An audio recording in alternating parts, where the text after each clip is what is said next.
Today we would like to introduce a new technology for measuring urethral pressures, three-dimensional high-resolution manometry. Two-dimensional and three-dimensional high-resolution manometry catheters are currently in clinical use in gastroenterology for measuring dynamic esophageal and anorectal pressures. Here we are looking at the 8 French two-dimensional catheter with a response rate of 25 milliseconds and evenly spaced pressure sensors along its length. Here is a schematic of the three-dimensional catheter. Using similar technology in a 12 French catheter with 8 small circumferential pressure sensors like you see in the magnified sensor on the left, this catheter provides information about pressure direction as well as force over the 11 centimeter span of the catheter shown here. Now we will show you the display from these high-resolution manometry catheters and the types of pressure measurements we see in the female urethra. This is the pressure display using the three-dimensional high-resolution manometry catheter in a woman with stress incontinence. Right now we are only looking at the two-dimensional part of this high-resolution manometry system. First, I will orient you to this display.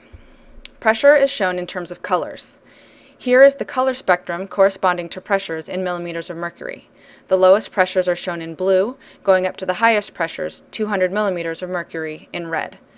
Resting urethral pressures are generally in the moderate yellow to green range.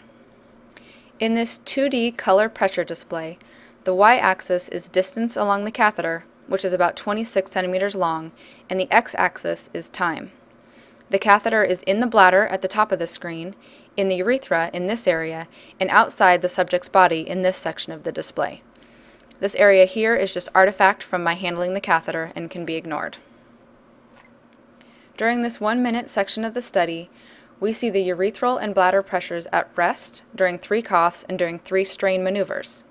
You can see here that the urethral pressures are green, or around 50 millimeters of mercury, and higher than the bladder pressures that are blue, around 5 millimeters of mercury.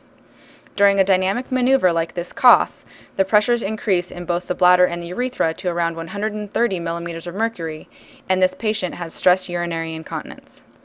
Similarly, during this strain maneuver, the bladder and urethral pressures increase. Again, because the urethral pressures are now approximately the same as the bladder pressures, this patient has stress urinary incontinence. Now I would like to show you what the urethral and bladder pressures look like in 3 dimensions. The catheter is oriented such that the anterior portion of the catheter corresponds with the yellow line here, and also is introduced into the urethra such that the catheter is oriented at 12 o'clock or anterior in the urethra.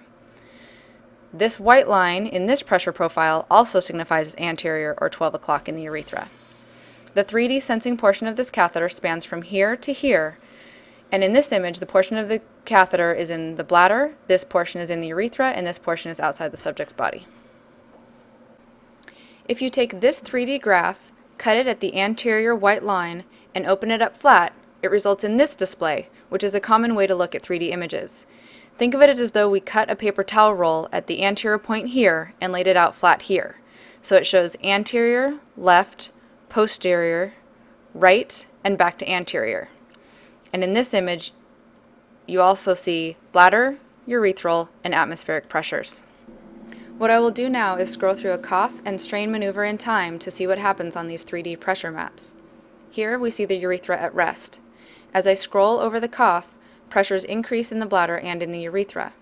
In the urethra, the pressures measured by this device are higher anteriorly, but there appears to be a path in the posterior and lateral urethra where the pressures in the bladder equal the pressures in the urethra, and this patient leaks. As I continue to scroll, she is back at rest, and the urethral pressures are again higher than they are in the bladder. A similar pattern is seen to the cough when I scroll through a strain maneuver, with increase and equalization of the pressures between the bladder and the urethra. Now let's look at the 3D pressure measurements after mid-urethral sling surgery. In the two-dimensional display, you can see that all of the pressures in the urethra remain higher than the pressures in the bladder at rest and during cough, and she remains continent. On the 3D graph, you can see areas of higher pressure anteriorly near the distal urethra and posteriorly at the mid-urethra, possibly corresponding to the pubic symphysis and the midurethral sling. This patient is now continent. We see the same pattern during the strain maneuver, with a high pressure zone in the posterior urethra, possibly created by the midurethral sling. Using 2D data, we found that the pattern we just saw in the displays was consistent.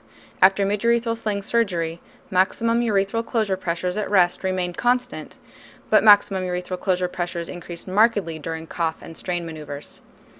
You can see this difference in the 2D pressures, the 3D graphs, and in this bar chart. In 21 post-midurethral sling patients, average resting pressures remained constant at approximately 50 centimeters of water, while average cough and strain pressures increased from about 30 to 90 centimeters of water. We have also started to look at the 3D pressure patterns in an effort to learn more about the physiology of the female urethra using this technology. A preliminary analysis of 44 subjects with no prior continence procedures showed that the most common pressure pattern was the pattern shown on the left, with the highest pressure zones in the anterior distal and posterior proximal urethra. During cough, nearly half of the subjects we studied showed this urethral pressure pattern. During strain maneuvers, the pressure pattern on the right, with the highest pressure zones in the anterior proximal and posterior distal urethra, was almost as common. Further work is ongoing to use this technology to improve our understanding of the continence mechanism of the urethra.